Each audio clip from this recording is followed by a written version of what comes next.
All right, so then if you take a look at the schedule, we do actually blast through into the next activity. And the next activity is just an introduction to the activity.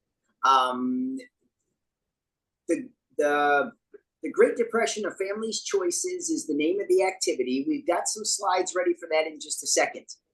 And when you go to FTE's materials, at the top of everything, it'll say, you'll need these materials and it takes this many class periods and all the rest.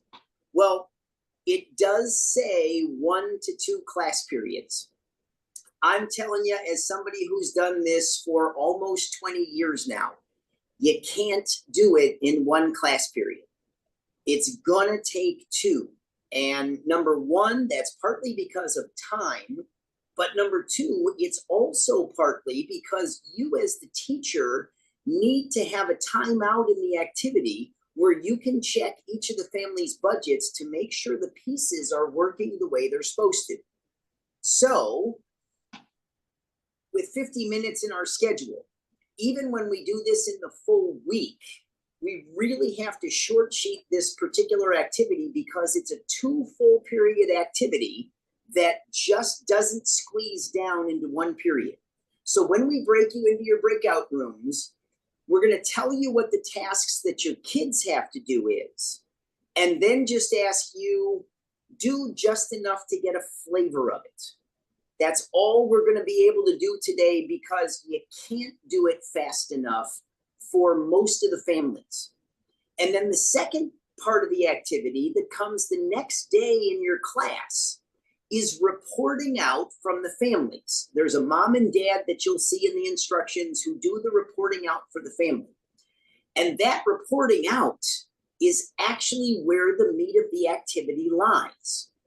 And so you have to have enough time in a class period to let all the families report out. Number 1, because it's a big part of the content of the game, but number 2, we all know kids. If 3 families get to report out, 4 families get to report out, and then you look at the clock and go, oh, sorry guys, that's all the time we have for today. That 4th family, that 5th family that didn't get to report out, well, that's just not a position we want to leave kids in.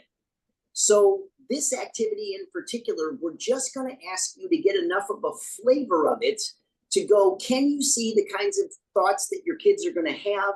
Can you see the processes that they're going to go through? Unfortunately, with the Oklahoma land rush, we did that to you once already. You only got to have the feel for what are kids going to be planning and so forth and so on. So with the advice that Amy dropped for me into the chat window, over lunch, I was able to figure out and go back, okay, was there something here that I could have done? Turns out there was. If I would have hit the right thing at the right time, we could have done better than we did. So first of all, I offer a humble apology to you for that. But second of all, most of us here, unless you've got a one-to-one environment, or unless you're like Tracy, who actually runs an online class, that's probably not the version of the activity that you're going to be running. When you go to the materials for this workshop, you'll see that the live version is going to ask you to have a stack of poker chips so that there will be 5 families, and each of the families in theory has 5 people in it, just like we tried to say was going to be the case for the online activity. And so when you have a class of 25, it works great. When you have a class of 22 and some families only have 4, or you have a class of 27 and so some families have 6, it doesn't actually really matter because it's not about the number of family members, it's about the number of poker chips. You're giving every family 25 poker chips. And you're saying that those are the resources of the family, like the little icons in the Pear Deck that we were trying to work with were in that game. So instead of 5 icons, in this case, it's 25 poker chips.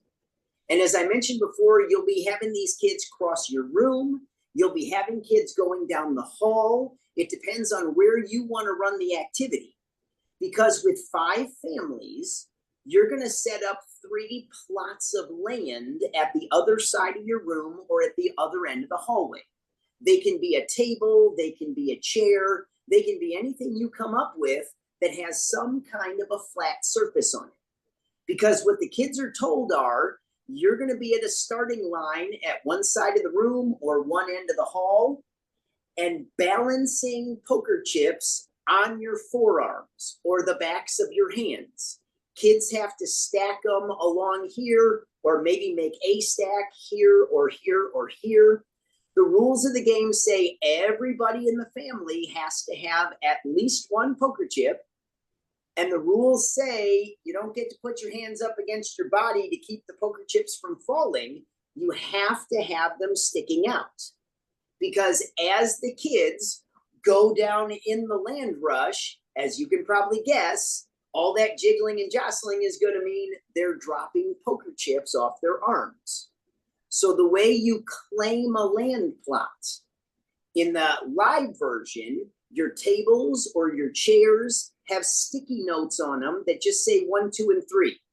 And when a kid yanks the sticky note, that claims the table, that claims the chair. Then what they try to do is get as many of the poker chips that they still have on their arms onto the table, onto the chair. And of the 3 that claim the land plots, the winning team is the one that gets the most poker chips on the table, on the chair seat, or whatever else along those lines. And that's how you determine the winner, even of the 3 plots of lands that get claimed by the families in the game. So as you can see, number 1, that is quite different than the online version that you can run through Pear Deck. But they're giving the same lesson. You're showing the same movie clip from Far and Away. Because in the Pear Deck version, where any house or boat or fish that was on a plot of land that was already claimed, or any heart or any star or any house that was on an unclaimed land, but you only had 2 for your family and some other family had 4.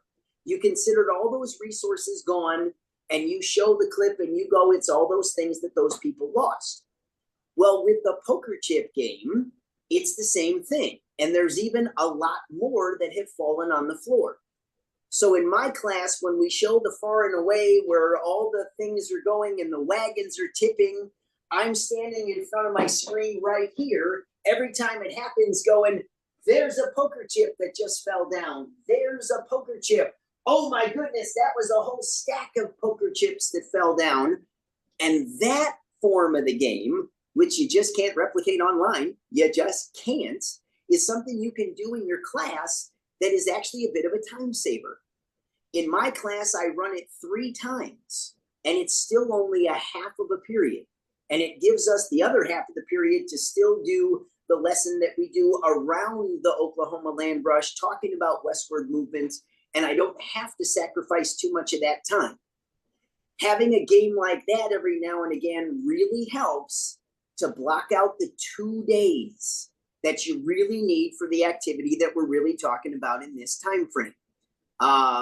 If I go to share the screen to get to a family's choices, I'm just going to reiterate again, you can't do this game well in just one period. It doesn't work. The amount of time it takes really to squeeze it into 45 or 50 minutes, you would really be rushing and cutting some kids off.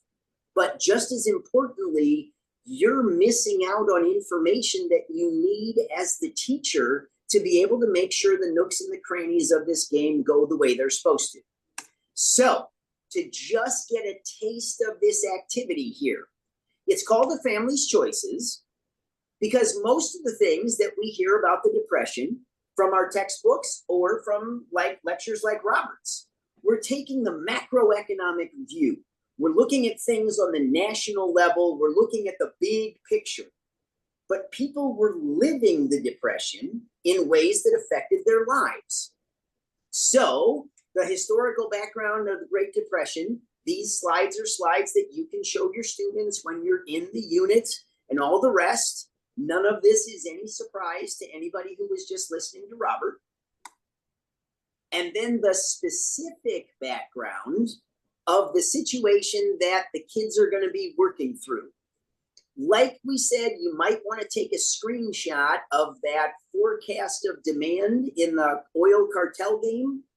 You might want to take a screenshot right now of Butcherville in Plainview County, Midwest USA, because the details there just tell the kids a few important things. Number one, Butcherville is a town located 50 miles from a major urban center. It can take several hours to get there. Because in the game, some families will have some family members who will have the ability to maybe decide to take a job in the city. Kids today have to understand that if the family member does decide to take that job in the city, they're not going to be commuting like today's adults can do. If somebody is going to go to the city to get a job, that means they're going to move to the city to get that job. And that means you'll be splitting the family up, which a lot of families had to do. They need to know that it's a fairly small town. They need to know that the options are limited because the two big employers are both factories and then everything else is pretty small. So these are some critical details that the kids need to know about the place that they're role playing. So again, if you want to take a screenshot of that to kind of get those details in, it might be a good idea. So we're going to divide you into 5 families. There's going to be a Maxwell and Becky family. There's going to be a Richard and Jean family. There's going to be a Bill and Betty family, because those are the names of the parents. And in the role play cards that you're going to be given in the breakout rooms that you're in, one of the things that my students do that we're going to ask you to do too, we're not going to be able to really complete the rollout, but we would like for a couple of families just to give us a taste to be the people who will answer some questions for us. So the name of the room is the name of the parents. So Maxwell and Becky mean those are the names of the mom and dad. The kids, I believe, are Mark and Misty, and the 5th one I'm blanking on for just a second. But the parents are the ones who, in my classroom, when it's time for the family to report out, it's only mom and dad who stand up and report out for their family. What are they reporting out? Well, first of all, they're going to be talking about like what happened to their income in the situation in the game. Because everybody is going to be given a description. And for here right now, I'm going to stop sharing for a second so that it can be my face that's in the screen that you see. Everybody's going to get a part of the PDF that's a piece of paper that looks kind of like this. And this is the basic description of your family. This is just like the details about every member of your family and anything important that it says to tell you about them. And so when my kids do this in class, we say mom and dad are in charge of assigning the roles to everybody else. And they do that with this sheet of paper, which is just the basic description.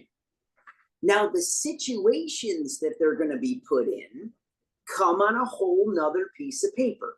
So this piece of paper is the second step. It tells you what's changing in the game.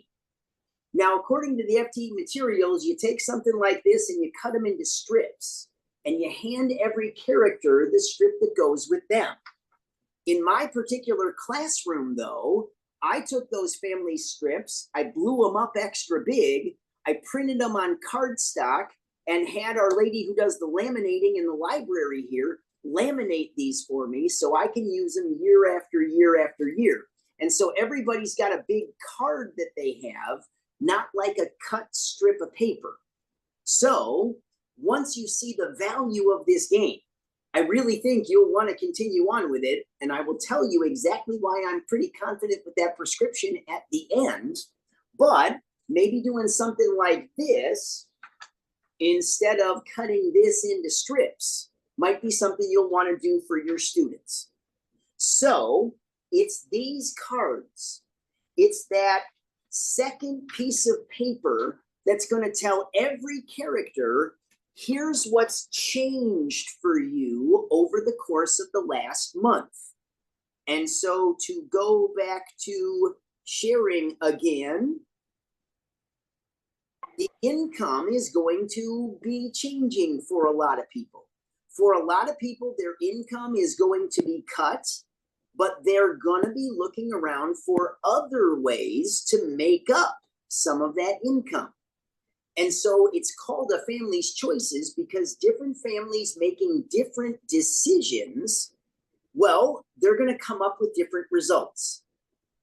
So then once the kids have taken a look at their income and figured out how the income gets adjusted based on the decisions they make, now that they know what their income is, they're going to have to take their family budget. And the family budget is the third piece of paper in the PDF that you're going to see. And there's blank lines on every line item for the kids to actually write in the numbers that they're going to use for the next month. Obviously, you're not going to do that in your breakout room. Nobody's going to be keeping track, pen and paper. We just want you to get a taste of what are the kinds of things you would have to cut. Are there some things you would cut completely? Are there some things you would keep in your budget but at a reduced amount? That kind of thing. Because for the kids, I tell them, you must have next month's budget finished by the end of today. And then we give them the rest of the time to have mom and dad give them the description from the big piece of paper. And then once they've done that, mom and dad have control of the budget sheet. Then mom and dad hand out the strips to each family member or hand out the cards. Oh, I'm not sharing. Or hand out the cards to each family member. And when they're sharing, doing it, hang on. Bang, boom. Now we're there. When they're done sharing all their information and they've made a balanced budget for the next month, they have to turn that budget into me at the end of the period. And I don't tell them it's because I have to look at it overnight. I need the amount of time overnight to look at what the families did in the budgets. It's not something you can do well roaming around the room and looking on the fly and going, did they do? Did they do? You really need a night to get this done. So my kids are already kind of pushed to just finish the budget by the end of the period. For that reason, we're going to kind of push you a little bit too. What we're going to say is, again, please just get far enough to get the gist of this. What's going to happen is we're going to open up these breakout rooms that are going to assign you to Robert and Joyce's family or Chuck and Kate's family. And then Debbie has said, we think this is going to work. She will pop into your breakout room and drop in the PDF that you need. And you'll be able to take a look at all 3 pages of the PDF together. And remember, what your kids would be doing is actually assigning the roles to different people. In your room, you're probably going to have more than 5 folks. Well, sometimes I have 26, 27, 28, 29 kids in my class, and sometimes the families have more than 5 people in them. I tell the kids all the time, this was the Great Depression. So it could be very likely that maybe one of your aunts and uncles is living with you. Maybe one of your cousins is living with you. Maybe grandma or grandpa is living with you.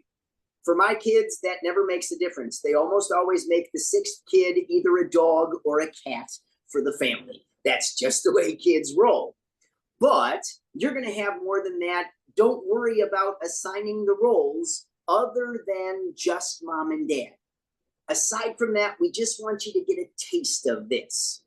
So if all that makes sense, it's time to break you out into the groups that we're talking about, and then get there together, hang out for just a second. We think we can get these PDFs to you fairly seamlessly, and you can start to take a look at what's in there. What do you say, Debbie? Can we go out to the breakout rooms now? Yes, opening them now. Go. The reporting out phase, which is gonna be short-circuited. We're not gonna get to every family. Sorry about that. There's only 15 minutes. Mom and Dad are both gonna unmute for us so that them and I can have a little bit of a conversation. The kinds of things we wanna know about. We wanna know your first and your last names, please. We wanna know your occupations. What do you do? We want to know any significant changes that happened in your family life, like maybe some good things that happened, maybe some bad things that happened. They're mostly bad things, but like what were the bigger things that mattered to your family? And then finally, how did that change your income and how did that cut your spending? So if you're mom or dad, we're going to talk ourselves through these particular things. All right. So I'm going to stop sharing that so that the conversation can happen. And let's see, if I go to the breakout rooms, the first family, the one at the top of the breakout list is Maxwell and Becky. So if you were the Maxwell and Becky family, don't worry, we know you didn't have time to balance a budget, right? But could you unmute yourself if you're mom and dad from Maxwell and Becky and just tell us who you are, tell us what you do, and we can go from there.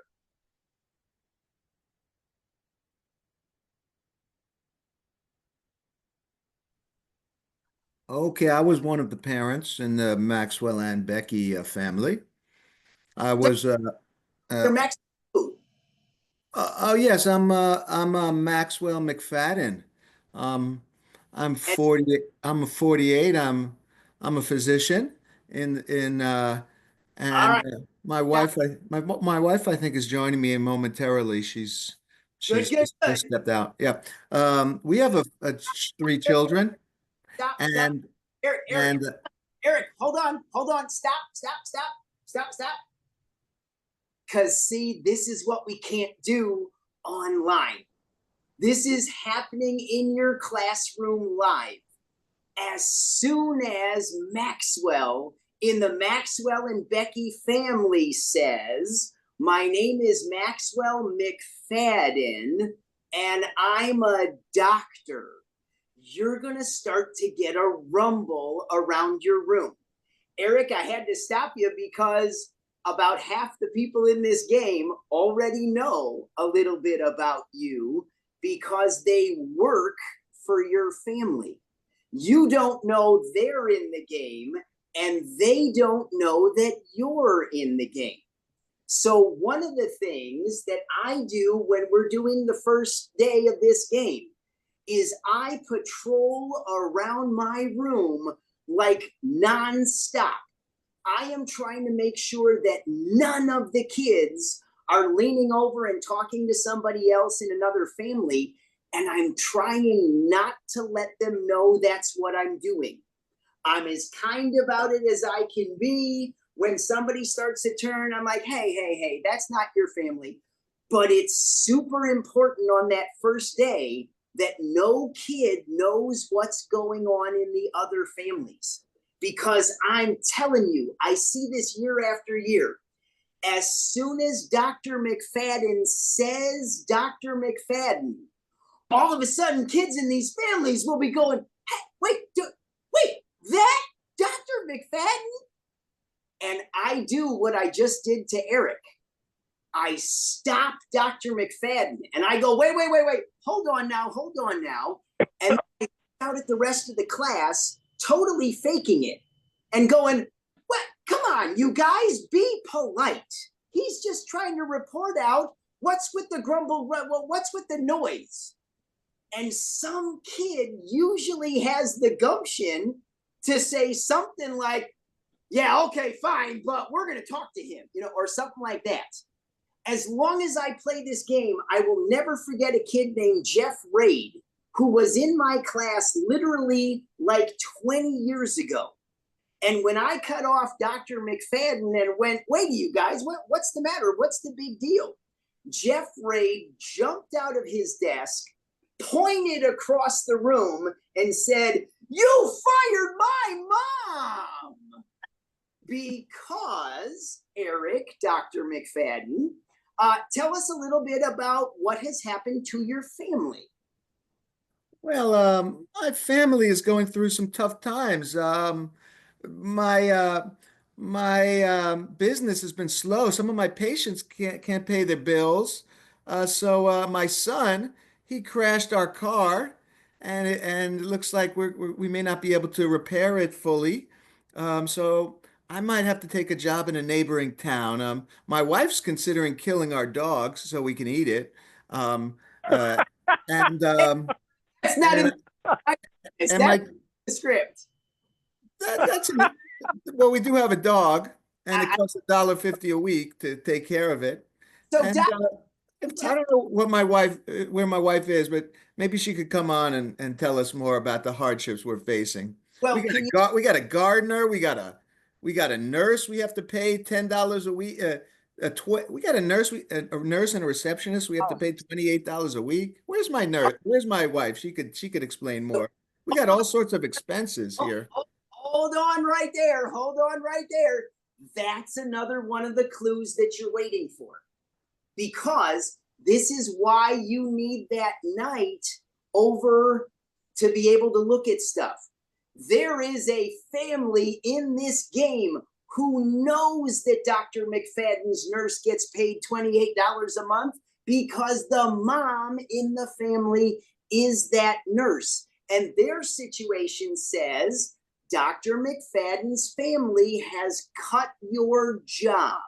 Because, Eric, isn't it true that if your family decided to save that $28, doesn't it actually say in your materials that your wife used to be your receptionist and nurse and could step in to do the job? Yeah, my wife's a very talented woman. She's got all sorts of skills. So, like, for example, I saw in the chat, a gardener, right? There We have are a gardener. look at Amy. Look at Amy, because that's another thing that's coming too. Right, Amy, you're exactly right. Eric, do you have a cleaning lady in your family? We have a cleaning lady. We get our teeth taken care of, unlike some of you people whose teeth are really mossy and green. And Look at my teeth. They're so nice. if you had to cut enough money, can you see cutting the cleaning lady's job? I think my daughter wants a help with the cleaning. She'll do it for less money. See, and Amy already knew that because her mom had already been told Dr. McFadden said they're going to clean their own house and yada, yada, you. So, like, for example, you might remember that before we went to these rooms, I showed you what a family description looks like. I showed you my different color cards. I didn't show you a budget, and that was totally on purpose. Look at the McFadden family's budget and all those line items. The McFadden family might be going, so what? That's what it looks like. Everybody else's family has a budget maybe that looks like Richard and Jean's, or has a budget that maybe looks somewhere average. But who's the rich family in town? It's the McFaddens. And so as the McFaddens doing the reporting out, Eric, thank you very much. I need to get to Robert and Joyce too. They're the other mandatory to get done. I am feeding the rich people suck mentality as much as I can. I'm going, tell us some of the other things you cut. And they say, well, we cut the country club. And I go, oh, can we get an aw for the McFaddens, please, everybody? Let's give them an aw. And as they're cutting, Kids are getting the message, oh, it's these people who started it all, maybe. So, yeah, exactly, Christy, right? Wouldn't it be nice to be in the situation where that's all you had to cut? A lot of you are cutting much more serious things than that. So, when I play this game in my class, it's not the names of the parents. I call them green paper family. I call them gold paper family. I call them pink paper family. You can't give out the last names when you're playing this game because a name like McFadden will be a giveaway. Even the first names can be a little problematic because I want to hear next from Robert and Joyce. If you were in Robert and Joyce's family, where's the mom and dad from them? Can you unmute yourselves so that we can talk a little bit here?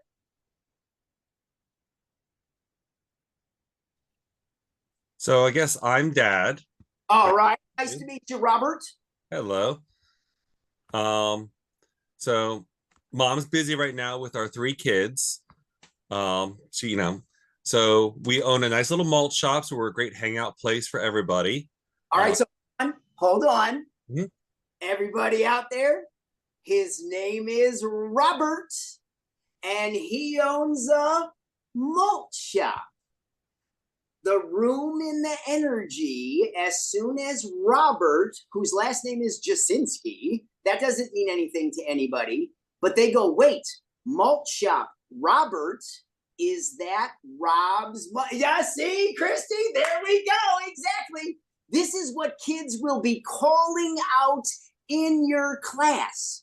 There are at least 3 families, Robert, who are expecting to get part-time jobs at your malt shop to help their family make ends meet. Do you think you will be taking on any new workers this month?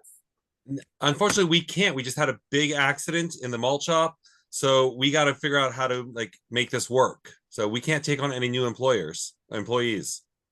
So everybody who was counting on making money from Rob's malt shop, there is not a third day to the activity, and I don't tell the kids that. I tell the kids, okay, so before this is over, now you guys are going to have to take that money that you thought you were going to earn from Rob's malt shop, and you're going to have to cut that much more out of your budget. They don't have to, but I want them to think that they do, because it gets the, oh my God, we got to cut even more. How can I? And so forth and so on. There are so many nooks and crannies in this game. One of the moms teaches dance lessons, and My wife. There we go. It's your wife. It's Joyce. 2 different kids in this game are dance-like students.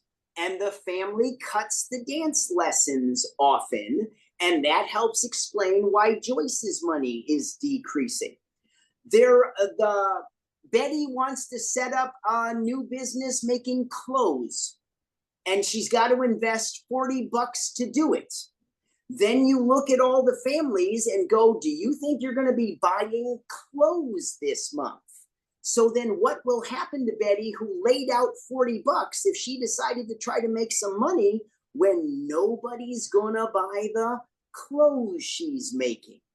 There are babysitters who can't count on babysitting money anymore. There are people who wash people's cars. There are people who work at the country club, and all of them are gonna see their money decreasing. And so now it's not, hey, rich people suck.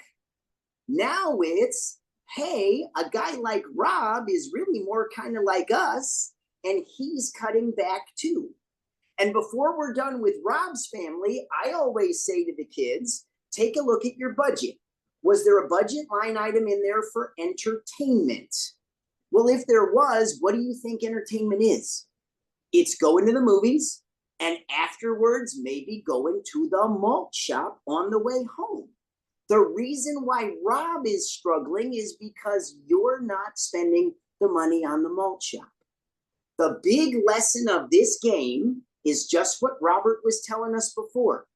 Everybody's spending is somebody else's income. So when people are cutting spending, that's what's forcing other people to cut back. And so the green paper family, Richard and Jean, they're the poorest family in town. Their budget was $39 at the beginning of the month, and even they have to cut. Well, where are they going to get some of their assistance back at that time? You would get it from church often. And across the board, one of the very first things that all these families cut is the money going to charity.